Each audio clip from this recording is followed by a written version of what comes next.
کہا جاتا ہے کہ بغداد کے اس ظالم بادشاہ کی حکمرانی کا دور لوگوں کے لیے ایک عذاب سے کم نہ تھا۔ بادشاہ اپنی طاقت کے نشے میں چاور رہتا اور بغیر سوچے سمجھے لوگوں پر نئے نئے قوانین لاگو کرتا۔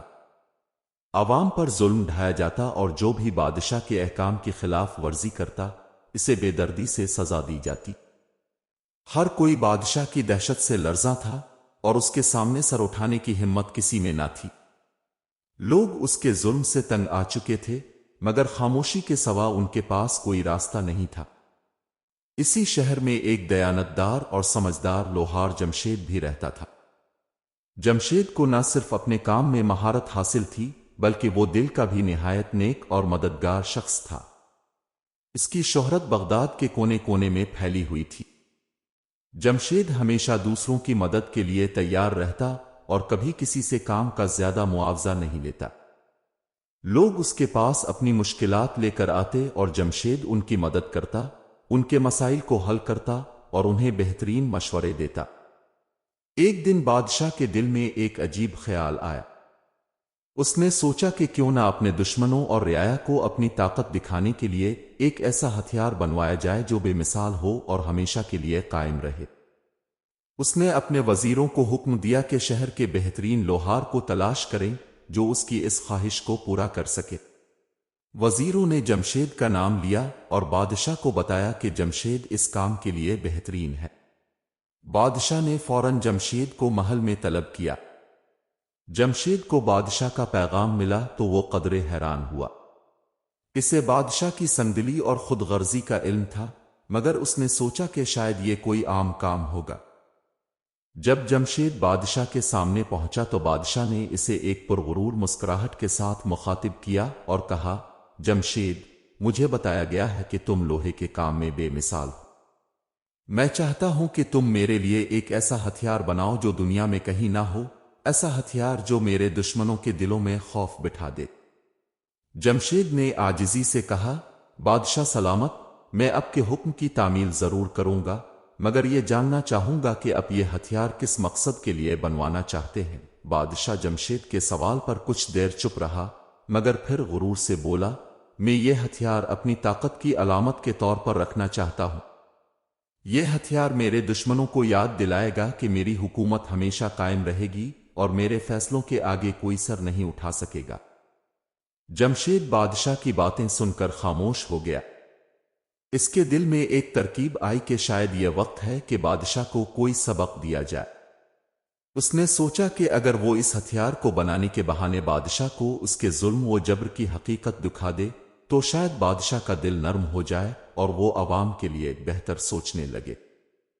جمشید نے بادشاہ کے سامنے سر جھکا کر کہا، بادشاہ سلامت، میں آپ کے حکم کے مطابق ایک ایسا ہتھیار تیار کروں گا جو آپ کی طاقت اور عظمت کی مثال بنے گا، لیکن اس ہتھیار کو بنانے کے لیے خاص قسم کے لوہے، قیمتی جواہرات اور کچھ خاص جادوئی عناصر کی ضرورت ہوگی۔ یہ سب چیزیں اکٹھی کرنے میں وقت لگے گا اور یہ ایک مشکل کام ہوگا۔ بادشاہ نے فوراً حکم دیا کہ جمشید کو ہر قسم کا سامان فراہم کیا جائے اور اس کے تمام مطالبات پورے کیے جائیں۔ بادشاہ کو امید تھی کہ یہ ہتھیار اس کی طاقت کو مزید مضبوط کرے گا اور اس کا رعب ہر طرف پھیل جائے گا۔ جمشید نے اپنی دکان میں کام شروع کر دیا۔ دن رات وہ ایک نئی قسم کے لوہے پر کام کر رہا تھا جس میں خاص قسم کی مضبوطی ہو۔ لوگوں کو یہ معلوم نہیں تھا کہ وہ کیا بنا رہا ہے مگر ہر کوئی حیران تھا کہ اس ہتھیار کو بنانے میں اتنا وقت کیوں لگ رہا ہے۔ جمشید نے ایک خاص قسم کا پیچیدہ ڈیزائن بنایا جو نہ صرف خوبصورت تھا بلکہ طاقتور بھی نظر آتا تھا۔ کئی مہینے گزر گئے اور جمشید اپنی محنت اور ہنر سے ہتھیار کو تیار کرنے میں مصروف رہا۔ آخرکار وہ دن آ گیا جب جمشید نے وہ ہتھیار مکمل کر لیا۔ وہ ہتھیار اپنی چمک دمک اور طاقتور شکل کی وجہ سے بہت ہی شاندار اور خطرناک نظر آ رہا تھا۔ جمشید نے سوچا کہ اب وقت آ گیا ہے کہ بادشاہ کو سبق سکھایا جائے۔ اگلے دن جمشید بادشاہ کے محل میں حاضر ہوا اور اس نے بادشاہ کو ہتھیار پیش کیا۔ بادشاہ نے ہتھیار کو دیکھا تو اس کی آنکھوں میں چمک آ گئی۔ وہ حیران تھا کہ کیسے جمشید نے اس کی طاقت اور عظمت کو ایک ہتھیار میں ڈھال دیا۔ بادشاہ نے ہتھیار کو اپنے ہاتھوں میں اٹھایا اور اس کی چمک دمک سے متاثر ہو کر بولا، جمشید، تم نے واقعی ایک عظیم کارنامہ انجام دیا ہے۔ یہ ہتھیار دیکھ کر ہر کوئی میرے خوف میں ڈوب جائے گا۔ جمشید نے بادشاہ سے کہا، بادشاہ سلامت، اس ہتھیار کی طاقت کو صحیح طریقے سے استعمال کرنے کے لیے آپ کو ایک خاص طریقے سے اسے پکڑنا ہوگا اور اس پر پوری توجہ مرکوز کرنی ہوگی۔ اگر آپ اس ہتھیار کو غلط طریقے سے استعمال کریں گے تو یہ آپ کے لیے خطرناک ثابت ہو سکتا ہے۔ بادشاہ نے جمشید کی بات کو نظر انداز کرتے ہوئے ہتھیار کو اپنی طاقت کی علامت سمجھ کر فخر سے بلند کیا، لیکن جمشید کی بات میں حقیقت تھی۔ جیسے ہی بادشاہ نے بے دھیانی سے ہتھیار کو اٹھایا، ہتھیار نے ایک غیر معمولی چمک پیدا کی اور بادشاہ کا ہاتھ جلنے لگا۔ بادشاہ خوف سے پیچھے ہٹ گیا، لیکن ہتھیار اس کے ہاتھ سے نکل کر زمین پر گرا اور زور سے چمکنے لگا۔ بادشاہ نے جمشید کو غصے سے دیکھا اور کہا، یہ کیا ہے؟ تم نے میرے ساتھ دھوکہ کیا ہے۔ جمشید نے مسکراتے ہوئے کہا، بادشاہ سلامت، یہ ہتھیار اسی وقت آپ کے کام آ سکتا ہے جب آپ اسے نیکی اور انصاف کے ساتھ استعمال کریں گے۔ اگر آپ اسے ظلم کے لیے استعمال کریں گے تو یہ آپ کے لیے نقصان دہ ثابت ہوگا۔ بادشاہ جمشید کی باتوں سے برافروختہ ہوا اور زور سے چلایا، تمہاری یہ جرأت کہ میرے سامنے ایسی بات کرو؟ تم جانتے بھی ہو کہ تم کس سے بات کر رہے ہو؟ مگر جمشید کی آنکھوں میں نہ خوف تھا اور نہ تاثر بدلا۔ اس نے پرسکون لہجے میں جواب دیا، بادشاہ سلامت، آپ کی طاقت اور رتبہ اپنی جگہ، مگر یاد رکھیں کہ ہر طاقت کا ایک مقصد ہونا چاہیے۔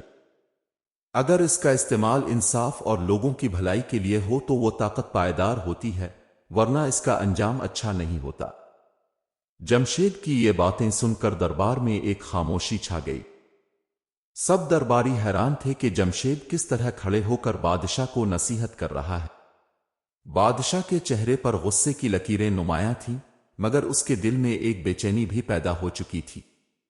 وہ سوچنے لگا کہ اگر واقعی اس کی طاقت اور حکومت صرف ظلم پر قائم ہے تو شاید اس کا انجام بھی اچھا نہ ہو۔ اسی وقت بادشاہ کے سب سے معتمد وزیر نے بادشاہ کو مخاطب کیا اور کہا، بادشاہ سلامت، شاید جمشید کی باتوں میں کوئی حکمت ہے۔ ایک عظیم حکمران وہی ہوتا ہے جو اپنے لوگوں کا خیر خواہ ہو اور انصاف کے تقاضے پورے کرے۔ ظلم اور جبر سے حکومت کو ہمیشہ کے لیے برقرار نہیں رکھا جا سکتا۔ بادشاہ نے وزیر کی باتوں کو سنجیدگی سے سنا اور جمشید کی طرف دیکھا۔ اس نے پہلی بار جمشید کی آنکھوں میں ایک ایسی سچائی دیکھی جو اسے کسی اور میں نظر نہیں آئی تھی۔ اس کا غصہ آہستہ آہستہ کم ہونے لگا اور اس نے جمشید سے کہا، تم واقعی ایک عقل مند اور بہادر انسان ہو اور شاید تمہاری باتوں میں سچائی ہے۔ مجھے اس پر غور کرنے کے لیے وقت چاہیے۔ جمشید نے احترام سے سر جھکایا اور کہا، بادشاہ سلامت، اگر آپ لوگوں کے دلوں میں جگہ بنانا چاہتے ہیں تو انہیں انصاف اور امن دے۔ طاقتور وہی ہے جو اپنے لوگوں کی خدمت کرے۔ بادشاہ نے گہری سانس لی اور اس دن کے بعد اس نے جمشید کی باتوں پر غور کرنا شروع کر دیا۔ اس نے اپنے وزیروں اور مشیروں کو حکم دیا کہ وہ اس کی سلطنت میں ظلم و جبر کا خاتمہ کریں اور عوام کی بھلائی کے لیے اقدامات کریں۔ آہستہ آہستہ بادشاہ میں تبدیلی آنے لگی اور لوگوں نے محسوس کیا کہ ان کا حکمران اب ان کے لیے نرم دل اور انصاف پسند ہو گیا ہے۔ جمشید کے مشورے نے نہ صرف بادشاہ کو تبدیل کیا بلکہ پورے دربار اور سلطنت میں ایک مثبت تبدیلی لے آیا۔ کچھ عرصے بعد بادشاہ نے اپنی سلطنت میں ایک عظیم الشان جشن کا اہتمام کیا جس میں پورے ملک سے لوگ مدعو کیے گئے تھے۔ بادشاہ نے اپنی حکومت کی اصلاحات اور جمشید کے مشوروں پر عمل کرتے ہوئے ظلم و ستم کا خاتمہ کر دیا تھا اور سلطنت میں امن و سکون قائم ہو چکا تھا۔ لوگ خوشی سے بادشاہ کی تعریف کر رہے تھے اور انہیں یقین تھا کہ اب ان کی زندگی بہتر ہوگی۔ جشن کے روز بادشاہ نے دربار میں اعلان کیا کہ وہ اپنی سلطنت کے عقل مند اور قابل لوگوں کی مدد سے ایک ایسی حکومت قائم کر چکا ہے جو انصاف، محبت اور بھائی چارے پر مبنی ہے۔ بادشاہ نے سب کے سامنے جمشید کو اپنے ساتھ بلایا اور کہا، آج اس سلطنت کی خوشحالی اور امن کا سہرا اس عقل مند لوہار کو جاتا ہے جس نے مجھے یہ سکھایا کہ حقیقی حکمرانی طاقت سے نہیں بلکہ انصاف اور محبت سے کی جاتی ہے۔ جمشید نے عاجزی سے بادشاہ کا شکریہ ادا کیا اور کہا، بادشاہ سلامت، میں نے تو صرف اپنا فرض نبھایا۔ حقیقی حکمران وہ ہے جو اپنے لوگوں کے دلوں پر راج کرے، نہ کہ ان کے خوف سے۔ آپ نے میرے مشورے کو قبول کیا اور اپنی رعایا کے لیے ایک روشن مثال قائم کی ہے۔ بادشاہ نے دربار کے سب لوگوں کو مخاطب کر کے کہا، جمشید کی یہ بات ہمیں ہمیشہ یاد رکھنی چاہیے کہ طاقت کا اصل مقصد عوام کی خدمت اور ان کی بھلائی ہے۔ جو حکمران لوگوں کے دلوں میں محبت اور اعتماد پیدا کرے، وہی حقیقی بادشاہ ہے۔ اس دن کے بعد جمشید کو حکمت والے لوہار کے نام سے پکارا جانے لگا اور وہ عوام میں انتہائی احترام کے لائق ہو گیا۔ بادشاہ نے بھی اسے اپنا خاص مشیر مقرر کر لیا اور دونوں نے مل کر سلطنت کو مزید ترقی دی۔ جمشید کی باتوں اور حکمت کے اثر سے بادشاہ ہمیشہ انصاف اور محبت کے راستے پر چلتا رہا، اور یوں بغداد کی سلطنت ایک مثالی ریاست بن گئی جہاں لوگ خوش و خرم زندگی گزارتے تھے۔ یوں اس عقلمند لوہار کی دانائی اور بہادری کی کہانی صدیوں تک لوگوں کو یاد رہی اور اسے ایک مثال کے طور پر پیش کیا جاتا رہا کہ حقیقی طاقت ظلم سے نہیں بلکہ انصاف، محبت اور عقل سے حاصل ہوتی۔ اگر آپ کو یہ کہانی پسند آئی ہو تو ہمارے چینل کو لائک کریں، شیئر کریں اور سبسکرائب کرنا نہ بھولیں تاکہ آپ کو مزید ایسی دلچسپ اور سبق آموز کہانیاں سننے کو ملتی رہے۔